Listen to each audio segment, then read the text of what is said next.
Outpost Garen sat quiet in the edge of space, far from any main trade routes, deep in a forgotten corner of the Galactic Empire. The stars outside blinked like tiny eyes watching the outpost, and inside the command room, a young technician named Kyle stared at his screen. He was bored, sipping cold synth coffee, and thinking about asking Lena from medical to dinner again. Then the screen flashed red. "Unknown signal detected," it said. Kyle frowned and leaned forward. He tapped a few buttons and tried to trace the origin. The signal wasn't from any known language or tech. It was strange, almost like music mixed with broken speech. He replayed it again. The signal seemed to say something. It sounded like a cry for help. Kyle ran to his commander. "Sir, we have something weird," he said. Commander Alden walked over with a tired sigh. "Is this another ghost echo from the Rift?" he asked. "No, sir, it's different," Kyle replied. Alden looked at the screen, then slowly nodded. "Send a scout, alert the Central Archive. See if there's any match in the signal database." "Now," he ordered. Hours later, the scout ship Virex launched. From a nearby hangar, it was a fast ship, light and made for long-range travel. The pilot, Captain Drew, leaned back in his seat as he entered the coordinates. He didn't think much of it. Weird signals came and went all the time, but this one was different. As the Virex reached the location, it came to a dead stop. There was something there, something huge. It wasn't on any map. No lights, no ID signal, just a black shape floating in space like a shadow given form. Drew tried to scan it. The Virex's systems flickered. Then came the voice. It wasn't coming from the speakers. It was inside his head. "Leave this place. Return to your people. This is not your war," it said. Drew froze. Before he could reply, the strange ship moved, not with rockets or thrusters. It just shifted. Fast, very fast. A beam of blue light flashed and the Virex was gone back. On Outpost Garen, the signal ended. Kyle checked again and again. No sign of the Virex. No debris, no explosion. Just silence. Commander Alden called Central Command. "We've lost contact with a scout ship, unknown vessel in uncharted space. We need backup now," he said, in the heart of the Empire. The news reached High Admiral Selene Drake. She sat in the grand hall of the Starfleet Tower. The report in her hand made her frown. "Send 3 ships, full combat load. Investigate this phantom signal. Bring me answers," she ordered. She stood and looked out at the stars. "And someone find out what that ship is. Why it's not in any records, and why it moves so fast," she added. Far away, hidden inside the mysterious ship, Jack Monroe stood at a console. He was calm, focused. He had expected this day. His ship, the Arclight, was not meant to be seen. But something went wrong. They sent a scout. His first officer, Maria, said, "I know I gave them a warning. I told them to leave," Jack replied. Maria looked worried. "They'll send more," she said. Jack nodded. "Let them come. We'll show them what Earth built in secret. We didn't cross the stars to hide. We came to remind them humans are still watching, and we remember everything," he said. He walked to the main deck. The crew stood ready, men and women from Earth, born in silence, trained in hidden labs, sent out to explore the galaxy. But now, their mission had changed. The galaxy had noticed them, and the time to hide was over. Back in the Empire, whispers spread fast. An unknown ship, a scout gone, no records, no answers. People in the Empire started asking questions. Panic brewed in quiet places, and still, out in space, the Arclight moved again. It slid between stars like a ghost, unseen, unmatched. But not for long. The game had begun. The Empire wasted no time. 3 warships flew into deep space. The Trident Dawn led the formation. It was a massive battlecruiser, lined with heavy cannons and protected by thick armor. Admiral Selene Drake stood on its bridge, watching the stars pass by through the glass panel. She was tall, calm, and known for her cold focus. "I want full scans the moment we exit jump space. If that ship shows up, I want to see it before it sees us," she said. Her crew nodded quickly. On board one of the smaller ships, the Talon Crest, young Officer Brian Hawley sat nervously at his station. He had read the reports. A ship that didn't show on sensors. A ship that erased a scout without a fight. Nothing about this mission felt right. But orders were orders. Meanwhile, far ahead of them, the Arclight drifted in the shadows of an asteroid belt.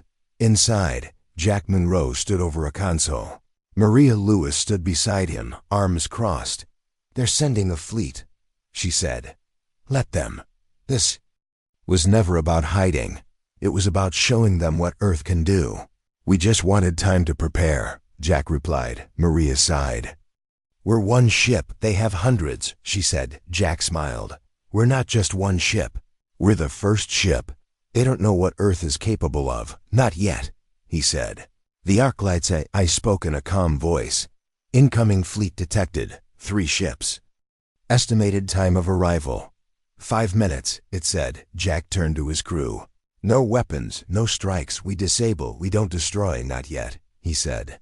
When the Empire's fleet dropped from jump space, the first thing they saw was silence, stars, rocks, and then the strange ship appeared. It didn't arrive with sound or light. It was just suddenly there, black and smooth like a shadow. No heat signature, no ID code. "Target in view. No recognition in database orders, Admiral." A voice asked. Selena narrowed her eyes. "Send a standard hail. Let's see if it responds," she said. The signal went out on the Arclight. Jack listened to the message. It was formal, standard first contact, but it had a sharp tone. "They're nervous, good," Jack said. He activated the response channel. His face appeared on every Empire screen. "This is Commander Jack Monroe of the Earth vessel Arclight.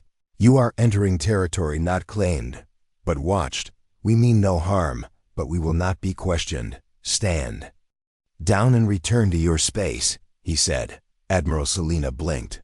"Earth? They're from Earth?" "That's a myth. That world fell during the Silent War," she said softly. "Ma'am, we're being targeted. Weapons locked, all systems jammed. We can't raise shields," her officer shouted. Before she could react, the Arclight pulsed, a wave of blue. Light spread across the 3 ships. All engines died. Lights flickered. The warships floated in silence, but they were still intact. Not a single shot fired. Selena stared at the dark ship. "They disabled us, all 3 ships in one move," she whispered. Back on the Arclight, Maria stared at Jack.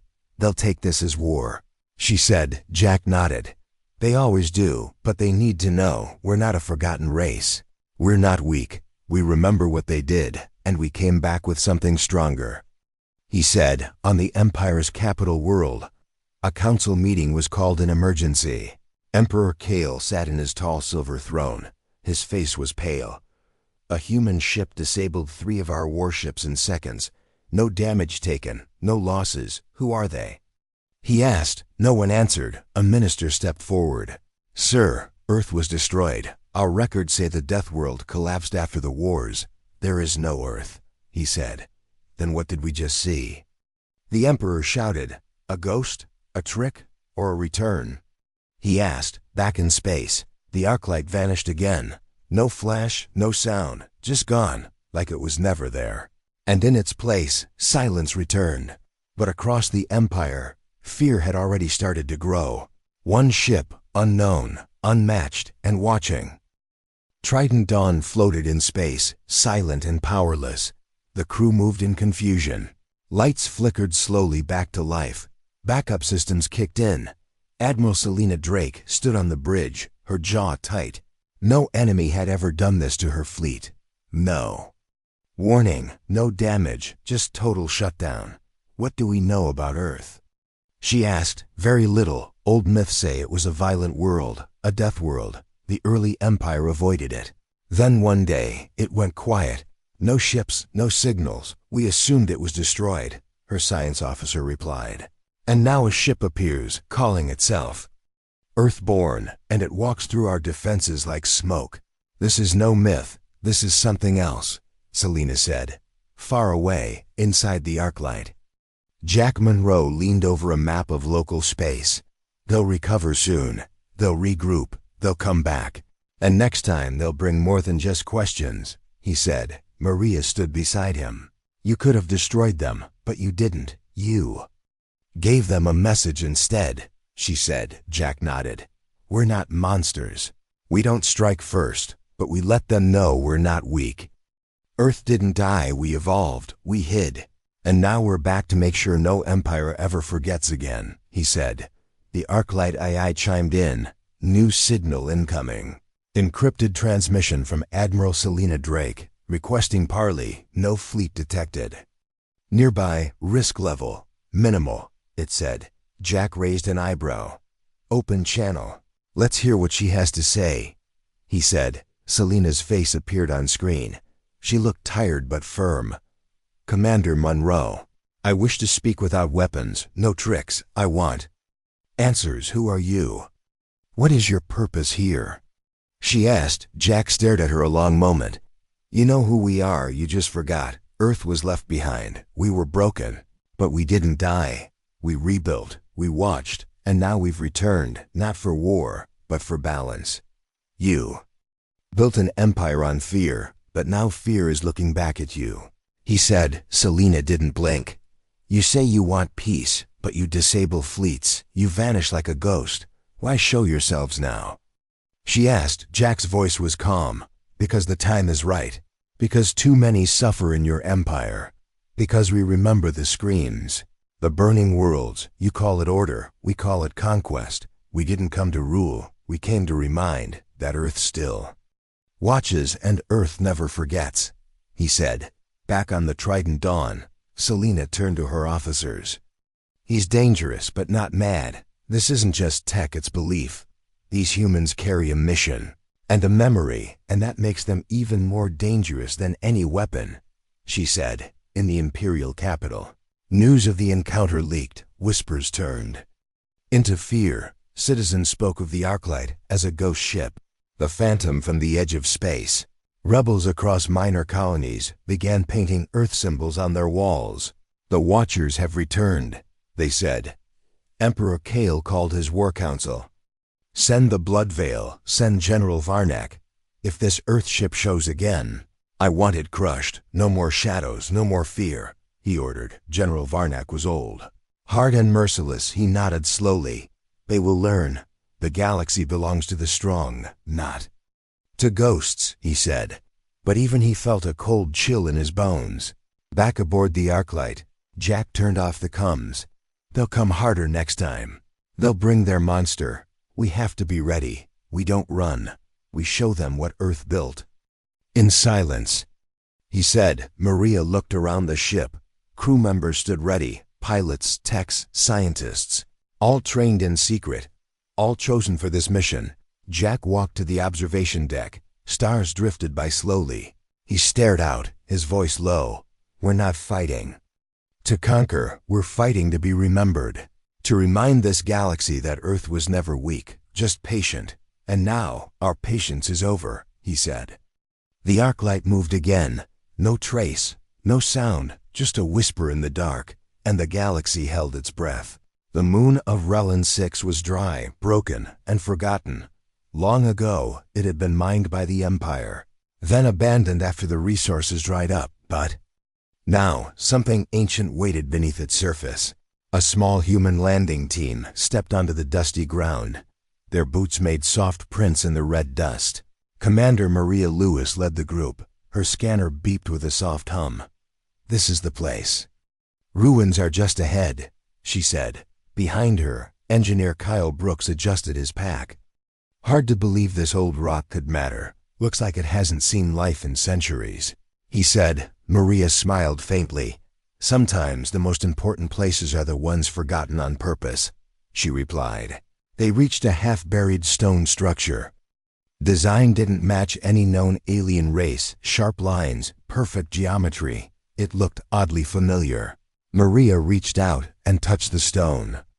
It hummed under her fingers. Human tech, Kyle whispered. Old, pre-collapse, could be thousands of years. Maria said. Inside the chamber, strange symbols covered the walls. The team activated lights and took scans. Then they found it, a metal plate. Sealed tight, with one word engraved in English. Earth, it read. Maria stepped back. This changes everything. This moon was part of an old Earth outpost. They were here before the Empire ever rose, she said. Back aboard the Arclight, Jack studied the data Maria sent. He leaned forward, eyes wide. They didn't just forget us. They erased us. This proves Earth had influence out here, long ago, maybe before the Empire was even formed. He said, the AI spoke. Historical timeline suggests this ruin predates Empire records by at least 4,000 years. Earth presence confirmed. Probability of widespread suppression of historical data. High. It said. Jack stood slowly. They took our history, now they want to take our future, but not this time, he said. Meanwhile, deep within Imperial command, General Varnak studied reports. He paced slowly in front of his officers. They found something on Relin 6. Old tech, old truths, things we buried, things we thought lost. Now they dig it up and wave it like a flag, he growled. His officers stayed quiet. Prepare the blood veil, we leave tonight. They want to show the galaxy the past, we'll bury them in it. He said. The blood veil launched from the central shipyard. It was massive, black and shaped like a spearhead. Built for war, no luxury, no mercy. General Varnak stood on its command bridge. We find the Arclight, we track it, we end this. I want them broken, burn their ship, crush their crew. Let the stars see what happens to ghosts, he said. Back on the Arclight, Jack received the scan of the blood veil in transit. They're coming for us, biggest ship they've got, General Varnak himself. Maria said. Jack looked calm. Then we show him something he's never seen before. Get the crew ready. Plot a course to Galvan Rift. We make our stand there, he said. Maria frowned. That sector is unstable, gravity storms, sensor blind zones, even. We could lose control, she warned. Jack nodded. Exactly, that's why it's perfect. Let him chase us into the shadows. We'll show him what Earth learned while hiding in the dark, he said. Elsewhere, rebel cells across the galaxy watched and listened. The Arclight had become a symbol, a spark in the void. Whispers spread like wildfire. Earth has returned, and it remembers everything, they said. And deep below the dust of Relin 6, old machines powered up for the first time in thousands of years. Something ancient was waking, and the galaxy would never be the same again. The Galvan Rift was a place few dared to go. It was a twisted maze of shattered moons, gravity storms, and dark energy pockets. Even Empire ships avoided it. But now, it was the perfect battlefield. The Arclight flew into the storm with smooth grace. It moved between drifting rocks and glowing clouds like a shadow. Inside, Jack Monroe stood on the bridge, focused and calm. We've mapped every route, every ripple. If the blood veil follows, they won't make it out clean, he said. Maria checked her. Screens. Sensors are down past Zone 6, we'll be blind soon, and so will they, she said. Jack nodded. That's when we strike, not to kill, just to show them. Earth plays the long game, he said. Far behind. The blood veil emerged at the edge of the rift. General Varnak stared ahead at the dark chaos. They went into that mess? They must be desperate, he growled. Sir, it's unstable. The ship may not survive. His officer warned. Varnak's eyes burned with anger. I don't care. Follow them, track them. I want that ship turned to dust, he ordered. The blood veil pushed forward. Its massive body forced the smaller debris out of the way. But the deeper it went, the more the rift pushed back. Storms howled across its shields. Energy spikes blinked across the hull. Inside the Arclight, the AI gave updates. Blood veil has entered Zone 3. Engines strained, shields at 60%. They will lose main control in 2 minutes. It said, good. Bring us into Zone 5. Prepare EMP array. Minimal force. Let them know we're not afraid, Jack said. The Arclight spun through the rift. Its systems were built for chaos, its crew trained in silence. It danced through the storm like it belonged there. Meanwhile, the blood veil struggled. Alarms blared. Gravity pulled hard from all sides. Stabilizers failing, shields flickering, no sign of the target. The crew cried, then a pulse, bright and silent. An EMP wave hit them.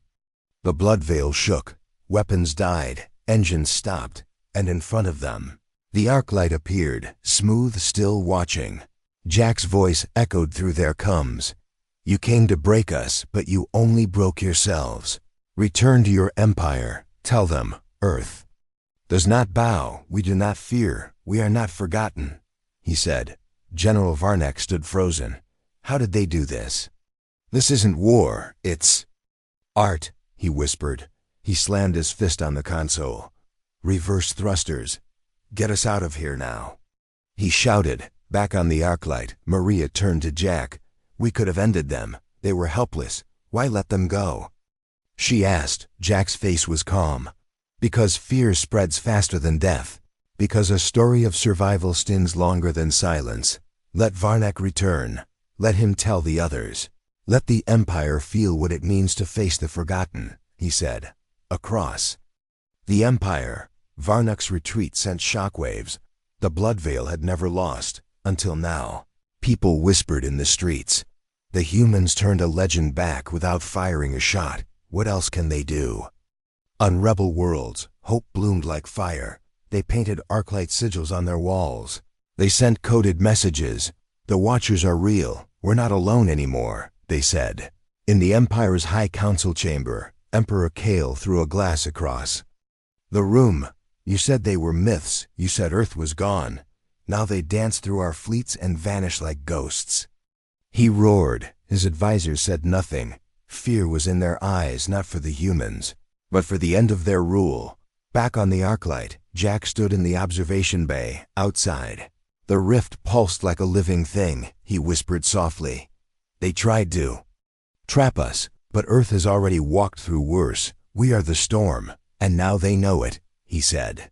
The arclight turned away from the rift. Its engines lit softly, and it vanished once more into the stars. But the galaxy would remember the trap, and the ship that turned it inside out. The arclight floated in deep space. Quiet, calm waiting. After the Galvan rift, Jack Monroe knew the Empire wouldn't stay silent for long.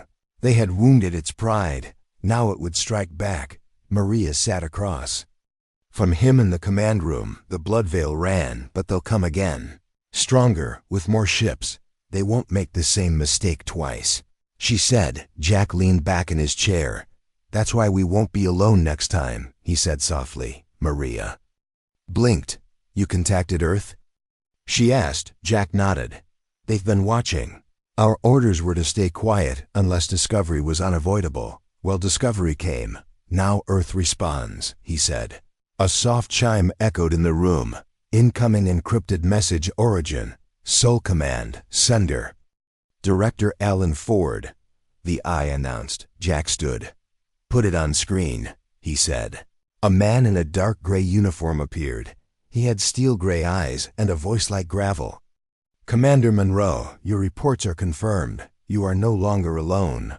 The Crimson Wake departs from Luna Station in 12 hours. Mission upgraded from recon to deterrence. Maintain position until contact. Earth stands with you, he said. The message ended. Maria exhaled slowly. The Crimson Wake, that's not a research ship, that's a warship. One of the old-class dreadnoughts, she said. Jack looked out the viewport. She's not old, she's perfect. And when she arrives, the galaxy will finally understand what Earth built in the dark, he said. Meanwhile, across the Empire, cracks began to spread. News of the Bloodveil's defeat had leaked. Colonies whispered of human power. Rebel leaders became louder. One broadcast came from the rebel-held moon of Corinne. A young alien woman stood on a metal platform. They told us Earth was gone. But Earth walks among the stars. It broke their fleets. Without hate, it returned without fear. We are not alone anymore. She shouted. The message went viral. Emperor Kale slammed his fist against his throne.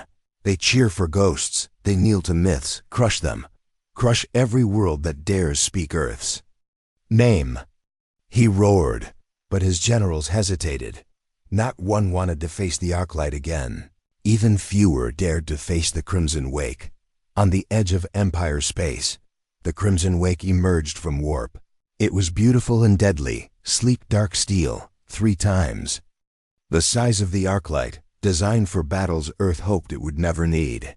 But now it was time. Captain Olivia Grant stood at the helm. "We have orders to meet the Arclight at Rally Point Delta. No aggressive action unless provoked, but if provoked, we answer hard," she said. The crew responded as one. "Yes, ma'am," they said. Back on the Arclight, the AI chimed in again. "Signal received from the Crimson Wake, Ada. 6 hours, we are not alone," it said. Jack smiled for the first time in days. Let the Empire come. Let them send fleets.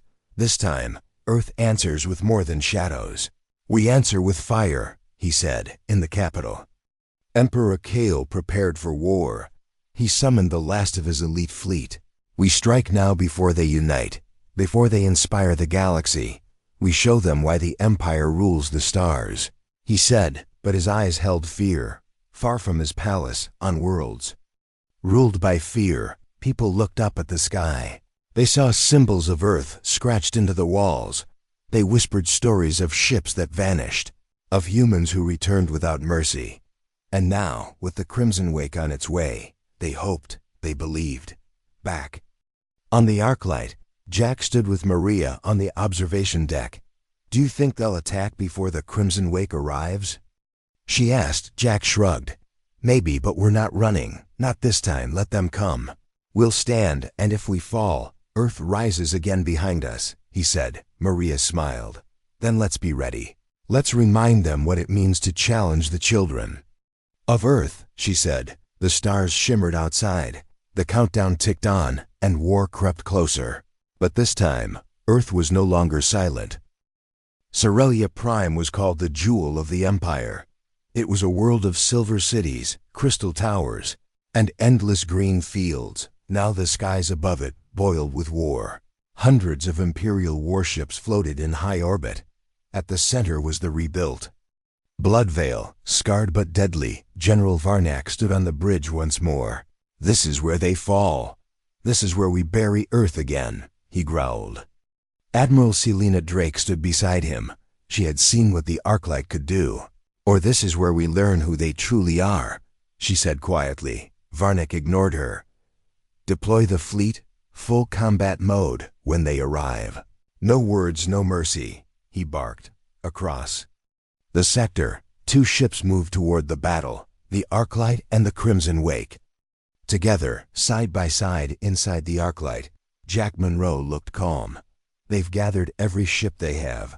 They want to make an example of us," Maria said. Jack shook his head. "No, they want to erase us, erase what we represent, but we don't fight for revenge. We fight for memory. We fight to show the galaxy that Earth still stands," he said. On the Crimson Wake, Captain Olivia Grant prepared her crew. Target systems online, weapons charged. "No fire unless fired upon, but if they strike, you finish it," she said. The Empire opened the fight without warning. Hundreds of missiles lit up the sky. The Arclight danced between them. Fast, precise, its shields flared, but its movements never stopped. The Crimson Wake charged forward. Massive cannons locked onto cruisers and fired blinding energy blasts. The first wave of Empire ships shattered.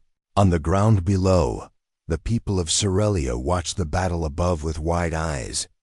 They had been taught Earth was gone, but now Earth flew over their skies. And it did not fall. The Arclight targeted enemy engines, disabling ships without killing. One by one, the Empire's fleet began to break. Admiral Selena stepped forward. "Varnak, this is madness. They aren't here to destroy. They're here to show restraint. We need to talk before we lose everything," she said. Varnak snarled. "I don't talk to ghosts. I burn them," he shouted. Suddenly, the Arclight transmitted a direct signal to the Bloodveil. Jack's voice filled their bridge. "General, you have one chance. Stand down. Cerelia does not need to burn. We came to change the story, not repeat it," he said. Varnak responded by launching the Bloodveil's main cannon. The beam tore through space toward the crimson wake. But the Earth dreadnought was ready. Its shields absorbed the blast. Then its counterstrike fired, precise, devastating. The Bloodveil's weapon array exploded. Half its systems died. Smoke filled the command deck. "We're hit. Systems failing. We're dead in the sky," the crew shouted. Selena stood over Varnak. "It's over. You've lost. Let me fix this before it's too late," she said. He looked at her with burning hate. But he said nothing. She activated the emergency beacon. A white light flared across the battlefield. Earth and Empire ships froze. A ceasefire, a signal for parley. On the arc light, Jack nodded slowly. "She chose peace finally," he said. A shuttle launched from the Bloodveil. Admiral Selena arrived aboard the arc light. She walked into the command deck and faced Jack. "You had every reason to destroy us, but you didn't. Why?" she asked. Jack looked her in the eye. "Because war is easy, peace is harder. And Earth learned the hard way what revenge costs. We're not here to punish, we're here to remind. That power is best used when it's not used at all," he said. Selena was quiet, then she nodded. "Then let's rewrite the story together," she said. Outside, the battle ended. The ships powered down, and for the first time in generations, silence returned to Cerelia's skies. A silence filled with hope. The galaxy held its breath after the battle. The skies were quiet. Ships from Earth and the Empire hovered side by side. The air was thick with tension and hope on the Arclight.